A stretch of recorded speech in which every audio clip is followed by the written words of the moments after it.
करहल में सपा ने चुनावी बिगुल फूंककर करहल उपचुनाव की तेजी से शुरुआत कर दी। शुरुआत करते हुए सपा ने चुनावी कार्यालय का विधिवत रूप से शुभारंभ किया है। मैनपुरी सांसद डिम्पल यादव, सपा प्रत्याशी तेज प्रताप सिंह यादव, सांसद डिम्पल यादव, जिला पंचायत अध्यक्ष अंशुल यादव ने संयुक्त रूप से फीता काटकर चुनाव कार्यालय की शुरुआत करते हुए चुनाव लड़ने का ऐलान कर दिया और भाजपा को अपनी चुनौती दे डाली।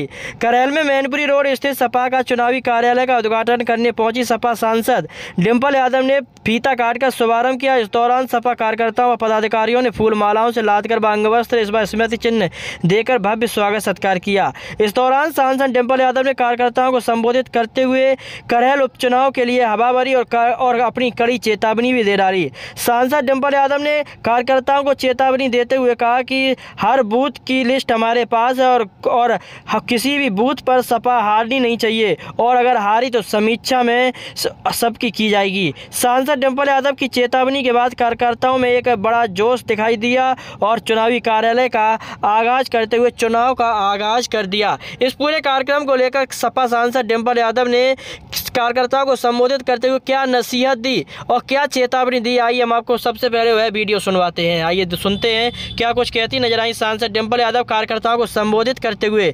आइए एक झलक के जरिए वह वीडियो सुनिए।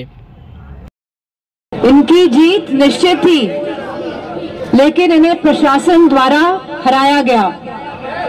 तो मैं आप सभी सांसद का स्वागत करती हूँ और दूसरे क्षेत्र से आए हुए सभी समाजवादी पार्टी के नेता जो चुनाव लड़ाने के लिए आए हैं और मजबूती के साथ, क्योंकि हम ये चुनाव लड़ रहे हैं और आपकी उपस्थिति मुझे पूरा विश्वास है कि और वोटों की गिनती बढ़ाने का कार्य करेगी।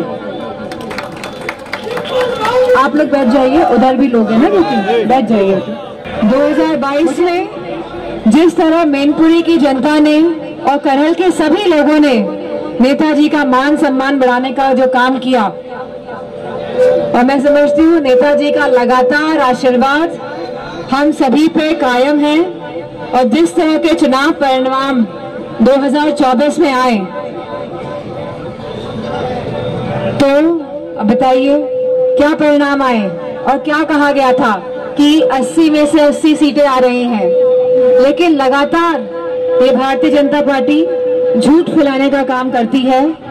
लेकिन मुझे खुशी इस बात की है कि अब सभी समाज के लोग और सभी वर्ग इनकी झूठी बातों को समझ चुके हैं और जो भ्रम की राजनीति करते हैं और जो भेदभाव की राजनीति करते हैं और जो उत्पीड़न की राजनीति करते हैं, तो मैं समझती हूँ सब लोग मिलकर इन 9 के 9 विधानसभा चुनाव में इनको एक बार फिर से शिकस्त देने का काम करेंगे और समाजवादी पार्टी का जो परिणाम आएगा वो एक तरह से 2027 के चुनाव की भी राह दिखाने का काम करेगा।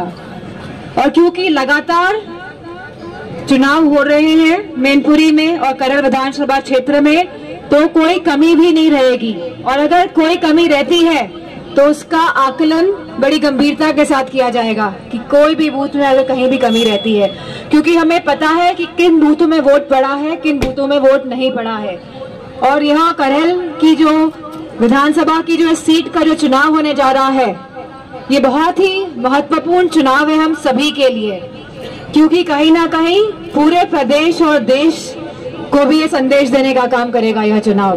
तो बूथ में कितनी परसेंटेज, कितना प्रतिशत वोट पड़ा है हमारा, इस पे कड़ी निगरानी भी रखी जाएगी और कहाँ कम वोट होगा।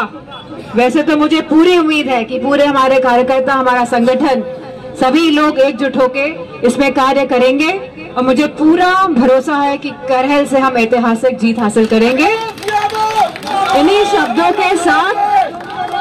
शब्दों के साथ सभी हमारे कार्यकर्ता। सुना आपने क्या कुछ कहती नजर आई सांसद डिम्पल यादव, क्या कार्यकर्ताओं को नसीहत दी, आपने भी सुना। इस पूरे कार्यक्रम को लेकर करहल पहुंचने पर सांसद डिम्पल यादव ने सपा कार्यालय का उद्घाटन करते हुए कार्यकर्ताओं को संबोधित करते हुए अपनी बात कही और कार्यकर्ताओं को करहल उपचुनाव के लिए हवा भरते हुए उनमें जोश भरा। इस दौरान सांसद डिम्पल यादव ने कार्यकर्ताओं को संबोधित करते हुए कहा कि किसी भी कीमत पर कोई भी बूथ हारना नहीं चाहिए और इस पूरे कार्यक्रम को लेकर लेकर सांसद डिम्पल यादव ने का कार्यकर्ताओं पदाधिकारियों ने फूल मालाओं से लादकर जमकर स्वागत सत्कार किया। पूरे कार्यक्रम को लेकर सांसद डिम्पल यादव ने कार्यकर्ताओं को नसीहत देते हुए कड़ी चेतावनी दी, जिसके बाद कार्यकर्ताओं में एक नया जोश दिखाई दिया। इसी दौरान पत्रकारों से खास बातचीत करते हुए सांसद डिम्पल यादव ने कई बड़े बयान दिए और भाजपा पर तीखा हमला बोला। इस पूरे कार्यक्रम को लेकर अपने रिश्तेदार के बारे में बोलती हुए क्या कुछ कहती नजर आई, आइए आपको एक झलक के जरिए वह वीडियो भी सुनिए।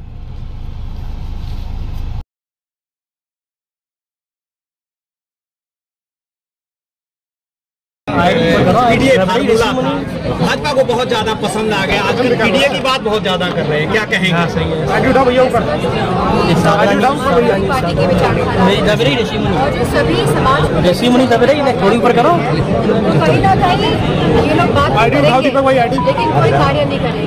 ये लोग जातिगत जनगणना नहीं कराएंगे, इसकी लगातार मांग रही है सरकार द्वारा। मेरा मानना है कि आने वाले उपचुनाव में पूरे प्रदेश में जहाँ 9 सीटों पे चुनाव हो रहे हैं और जहाँ 10वीं सीट पे चुनाव कराने की बात ये लोग नहीं कर पा रहे हैं। जो 1 नेशन 1 इलेक्शन की बात करते हैं वो एक विधानसभा में साथ चुनाव नहीं करा पा रहे हैं। तो इनकी लोकली बातों को दर्शाने वाला काम है। आपने लिस्ट जारी की है, आपने लिस्ट जारी की है, खासकर मैनपुरी को मैं समझती हूँ समाजवादी पार्टी कार्यालय द्वारा जारी की गई है। कड़हेल को काफी हॉट सीट माना जा रहा है। यहाँ पे बीजेपी ने आपके ही रिश्तेदार को मैदान में उतारा, अनुजेश। यहाँ तेज प्रताप मैदान में सपा के साइड से, क्या लगता है किस तरह का प्रभाव डाल पाएंगे अनुजेश? मैं समझती हूँ और ये 4 साल की और यह हमारे संविधान को जहाँ बचाने की लड़ाई है, वही आज जो हालात पूरे प्रदेश में है, जहाँ लगातार हमारे युवा बेरोजगार हैं, जहाँ हमारे किसान परेशान हैं, जहाँ हमारी माताएं सुरक्षित नहीं हैं, जहाँ लगातार अन्याय हो रहा है सभी के खिलाफ, सभी के साथ अन्याय जो हो रहा है, ये उसकी लड़ाई है। और इस लड़ाई में मेरा मानना है कि पूरा करल एकजुट होकर दिखाई देने वाला है। राष्ट्रीय अध्यक्ष जी ने कहा है कि प्रयोगशाला में नारे बनाए गए हैं और नारे मुख्यमंत्री के द्वारा दिए जा रहे हैं। आपने सुना होगा कि वो नारे को जो महाराष्ट्र में सबसे बड़ी प्रयोगशाला में सबसे बड़ा जो प्रयोग किया गया इनके द्वारा और जो भ्रम की राजनीति और जो देश को बांटने की राजनीति जो करी गई भाजपा के द्वारा, वो आज सभी लोगों के सामने उजागर है। और हमने पिछले चुनाव में देखा है कि कैसे सभी लोग त्रस्त उत्तर प्रदेश के, उन्होंने बीजेपी को हराने का काम किया है उत्तर प्रदेश। मैडम, लगातार आरोप लगता रहता है, ये भारतीय जनता पार्टी आरोप लगा परिवारवाद, अब खुद ही उस राह पे चल पड़ेगा तो बहुत अच्छा लगेगा। भारतीय जनता पार्टी के अगर हम लोग सभी सांसद लोगों को देखें या मुख्यमंत्रियों को देखें, तो हम अगर आकलन करेंगे तो सबसे बड़ा परिवार अगर कहीं नजर आता है तो भारतीय जनता पार्टी में नजर आता है।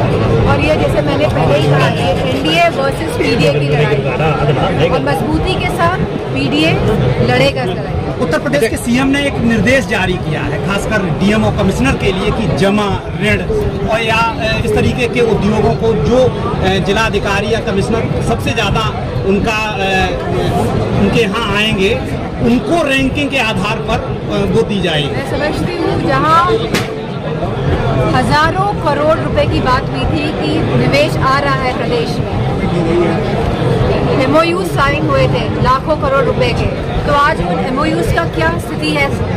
मैं समझती हूँ मुख्यमंत्री जी को यह समझ आ गया है कि MOU खाली हवा की बातें थी, आज धरातल में कोई काम नहीं हो रहा है। आज किसानों को खाद नहीं मिल रही है, आज ओवर स्टॉकिंग हो रही है। तो मैं समझती हूँ अब बहुत देरी हो चुकी है, क्योंकि यह कार्य जो सरकार करती है और जो आज इनको समझ आ रहा है कि पूरी तरह अपनी कही हुई बातों में विफल साबित हुए हैं, तो जनता तैयार है ऐसे लोगों को, ऐसी सरकार को हटाने के लिए।